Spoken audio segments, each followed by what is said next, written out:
Эгер милиция бир күнгө кызматын токтотсо, коомдук тартип кандай өзгөрмөк?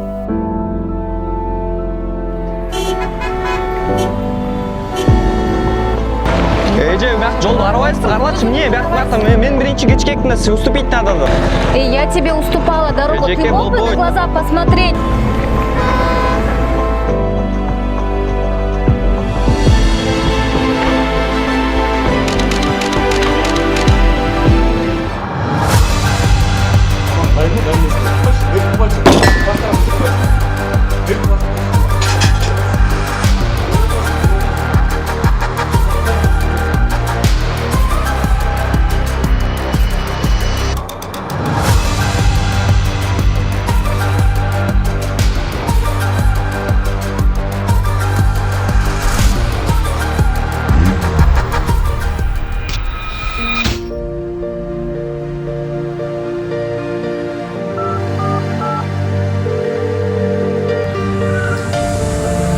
саламатсызбы, Бишкек милиция болду.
Кыргыз милициясы тынчтык, тартип жана коопсуздук үчүн күн сайын кызматта.